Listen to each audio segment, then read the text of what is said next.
पूर्वी खबर। 13वीं भव्य रामनवमी शोभा यात्रा की तैयारियां पूर्ण। रानीगंज में आस्था और परंपरा का संगम एक बार फिर देखने को मिलेगा, जहां पिछले 12 वर्षों की निरंतरता को बरकरार रखते हुए इस वर्ष 13वीं भव्य रामनवमी शोभा यात्रा निकालने का संकल्प लिया गया है। विश्व हिंदू परिषद (VHP) द्वारा आयोजित एक महत्वपूर्ण प्रेस वार्ता में जानकारी दी गई कि इस वर्ष का आयोजन पूर्व के वर्षों की तुलना में अधिक भव्य, सुसज्जित और उत्साहपूर्ण होगा। इस अखाड़ा शोभा यात्रा में रानीगंज के विभिन्न हिंदू दल अपनी अनूठी झांकियों और पारंपरिक साज सज्जा के साथ शिरकत करेंगे। आयोजन को शांतिपूर्ण और व्यवस्थित ढंग से संपन्न कराने के लिए प्रशासनिक समन्वय और सुरक्षा व्यवस्था पर विशेष जोर दिया गया है। इस दौरान विश्व हिंदू परिषद आसनसोल जिला अध्यक्ष मनीष कुमार शर्मा, जिला सचिव तेज प्रताप सिंह, रानीगंज प्रखंड अध्यक्ष रामजी साव और सचिव विश्वजीत गरई ने संगठन के अन्य प्रमुख सदस्यों रणजीत सिंह, अमरजीत रविदास, प्रमोद रब्बानी, बिहू मंडल, राहुल सिंह, रोहन सिंह और रितेश दत्ता के साथ मिलकर रूट मैप और सुरक्षा प्रोटोकॉल पर चर्चा की। सभी पदाधिकारियों ने एकजुट होकर इस धार्मिक उत्सव को सामाजिक सौहार्द और भव्यता के साथ मनाने का आह्वान किया है। तो जैसे हम लोग जिला सभापति मनीष देव बता दिए हैं और आपको बता देते हैं कि हम लोग का भवन ब्राह्मण भवन से बढ़ता है हुआ, बाकी सारा रूट उसी तरह है। किसी का कमेटी को कोई हड़बड़ाने की जरूरत नहीं है। हम लोग बाकी बैठक करेंगे, हम लोग सब आपस में डिटेल क्लियर कर लेंगे। 26 तारीख को इस बार रामनवमी है और हम लोग का जैसे कि विश्व हिंदू परिषद जो है राम महोत्सव पालन किया जाता है। राम महोत्सव होता है कि जिस दिन से नवमी चालू होता है, नवमी का पहला दिन जो इस बार 19 मार्च से चालू हो रहा है, और हनुमान जो है जन्म जयंती जो है जन्मोत्सव है 2 अप्रैल तक पालन होगा। उसी बीच में 26 तारीख को इस बार रामनवमी है और जैसा कि रानीगंज प्रखंड हर बार जो है नवमी को अपना विभिन्न पाड़ाओं में जो अपना पूजा जो पालन होता है, इस बार भी उसी प्रकार होगा। और 27 मार्च को जो है अलग अलग पाड़ा से जो है इस बार सेंट्रल रैली ब्राह्मण भवन से निकलने वाला है, वहां आके जुड़ेगा इस बार जो। और टाइमिंग वही है, 2 से 2:30 के बीच में हम लोग का रैली जैसे होता है उसी तरह होगा। और हम लोग कोशिश कर रहे हैं कि जितना जल्दी हो 8:30-9 बजे तक हम लोग रैली को समाप्त करने की कोशिश करेंगे, क्योंकि इस बार हमें अंदाजा है कि हम लोग कमेटी भी बढ़ने वाला है और पब्लिक का जो है समर्थन तो हम लोग को हर साल ही रहता है, लेकिन इस बार जो है पब्लिक का आवेग भी है, हिंदू समाज का आवेग भी है और रैली का इंतजार भी रहता है। तो इस बार जो है जन सैलाब जो है और भी उमड़ेगा इस बार, जो हम लोग को पूरा उम्मीद है। जो है को पता है कि राजू भैया जो है हम लोग का फाउंडर मेंबर थे। तो अब एक पाड़ा से भले वो रिलेटेड थे, कॉलेज पाड़ा का तो जानते ही जो है, लेकिन जो हम लोग सेंट्रल रैली था उसमें भी उनका बहुत बड़ा योगदान रहता था जो है। अब उनका ऐसे अचानक जाना जो है যে হয় এটা প্রিমিনারি আমরা জানিয়ে দিয়েছি, কিন্তু ফার্দার যে কিছু ডেভেলপমেন্ট হবে, যা কিছু ব্যবস্থা হবে সেটা আমরা প্রেসের মাধ্যমে যদি কিছু বিষয় আসতে থাকবে সেটা আমরা জানাতে থাকবো।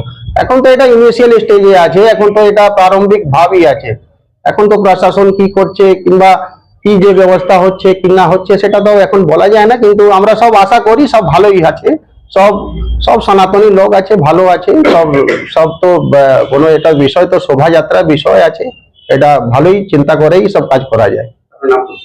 আমি বিশ্ব হিন্দু পরিষদ আসানসোল জেলা সভাপতি, আর আমার সঙ্গে আর পুরো জেলা টিম আছে। আমার পার্শ্বতে আপনি দেখতে পাচ্ছেন আমার জেলা সম্পাদক তেজ প্রতাপ সিং বসে আছে, আমার বগলে বিশ্বজিৎ গোড়াই রানীগঞ্জ প্রখণ্ডের সম্পাদক আছে, আর অন্যান্য লোকরা আছে। রানীগঞ্জ প্রখণ্ডে যে সভাপতি আছেন আমাদের রামজি সাহ, উনিও আছেন, আর অমরজিৎ আছে এখানে, আর আপনি আর দেখছেন প্রমোদ রাওয়ানিও আছে, এরা জেলা দায়িত্বে আছে।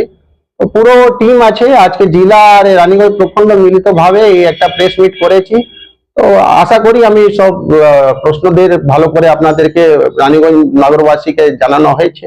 আর যদি আর কিছু আপনাদের প্রশ্ন আছে তো আমরা বলতে পারি। যেমন আপনারা সব জানেন, আজকে তো আমরা এখানে একটা বিশ্ব হিন্দু পরিষদ রানীগঞ্জ প্রখণ্ড কার্যালয়ে একটা প্রেস মিট করেছি। এই প্রেস মিটে যত সমস্ত এখানে সাংবাদিকরা আছে তাদেরকে আমরা হৃদয় থেকে স্বাগত জানাই। আর এখন দোল পূর্ণিমা গেছে 2 দিন আগেই, তো সমস্ত সনাতনীদেরকে দোল পূর্ণিমার উদ্যোগে আমরা জয় শ্রীরাম জানাই, কি ওনার জীবনে এই রঙের যে আছে আলোটা চিরকাল যেন থাকে, এদের জীবনটা আর উন্নত হোক, এদের ব্যবসায় বাড়ক, এইসব কামনা করি বিশ্ব হিন্দু পরিষদ কার্যালয়ের মাধ্যমে। তো আপনারা যেহেতু জানেন কি এখন যে চৈত্র যে মাহ যে আছে আমাদের হিন্দু সনাতনী পক্ষদের, এদের চৈত্র মাহ চালু হয়ে গেছে। আর চৈত্র শুল্ক নবমী দিনে আমাদের পরম শ্রদ্ধেয় প্রভু শ্রীরামে যে এখানে যে প্রাকাট্য হয়েছে এই ধরতিতে ভূমিতে, ওই প্রাকাট্য উৎসবে আমরা 27 মার্চে চৈত্র শুল্ক দশমী দিনে আমরা একটা বিশাল শোভাযাত্রা আয়োজন করার একটা বিষয় আছে। ওই বিষয়টাকে নিয়ে আমরা একটা এখানে প্রেস মিট করেছি। ওই প্রেস মিট চিন্তার জন্যেই কি সমস্ত সনাতনী সমাজ জানুক যে একটা বিশাল একটা শোভাযাত্রা রানীগঞ্জে ক্ষেত্রে একটা চলায়মান হবে, পালিত হবে, যাতে কীর্তন আর শোভাযাত্রা, বিভিন্ন ধরনের ঝাঁকি আর শোভাযাত্রা, রাম সীতা রাম পরিবার সবাইকে নিয়ে রথের মাধ্যমে সভাতে জোট করা হবে।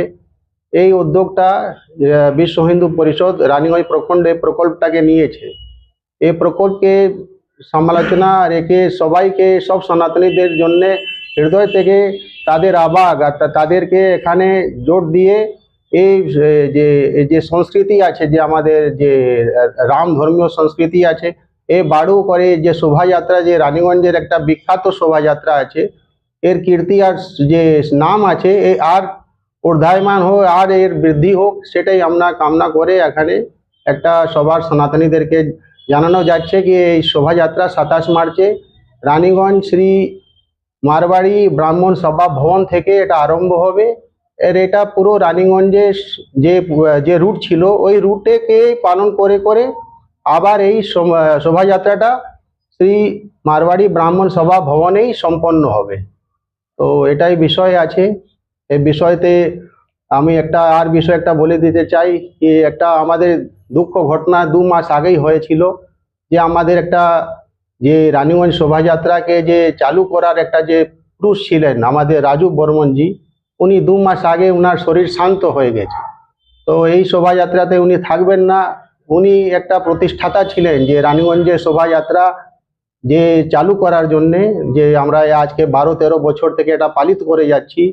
তাহলে আমরা যে আমাদের শ্রদ্ধেয় শ্রী রাজু বর্মনজিকে আমরা মানে শ্রদ্ধা জানাই। উনার না থাকলে এটা শোভাযাত্রা হবে, কিন্তু এটা উনার যে প্রকল্প শুরু করা হয়েছে ওই প্রকল্পটাকে আমরা করেই যাচ্ছি, এটাই আমাদের জন্য অনেক বড় ব্যাপার আছে। আর কয়েকবার সনাতনী বন্ধুরা আমাদের আছে, যেমন আমাদের একটা সুজিত দা আছেন ডোমপাড়া থেকে, উনি অসুস্থ আছেন, কিন্তু এই অসুস্থকালে উনি কাজ করে যাচ্ছেন, রামের নাম নিয়ে কাজ করে যাচ্ছেন। এইসব ওনাদের ভাবনা আছে। তো রামের শোভাযাত্রা নিয়ে এটা নাই, আমরা রামের যে কর্ম ছিল, এই রাম সবাইকে জুড়ে জুড়ে এই যে সমগ্র সনাতনীদেরকে একাবদ্ধ করাটা, এই সনাতনী সংস্কৃতিকে আর উদ্ধায়মান করাটা, এই ভ্রাতৃত্ববাদকে আর তুলে দেওয়াটা, এইসব বিষয়টাকে নিয়ে যে রামের যে প্রকল্প ছিল ওটাকেই আমরা তুলে ধরার জন্যে এটা চেষ্টাতে লেগে আছি। আর হিন্দু সমাজ, হিন্দু সংস্কৃতি, হিন্দু গর্ব, হিন্দু গৌরব এটাকে আর বাড়ুক, এটা আমাদের নয়, এসব সনাতনীদেরই ভাবনা আছে, চিন্তা আছে, এটাই বিষয় আছে। हमारे चैनल को लाइक शेयर सब्सक्राइब करना ना भूलें और बेल आइकन को दबाना ना भूलें और देखते रहें पूर्वी खबर। पूर्वी खबर, नजर सब पर।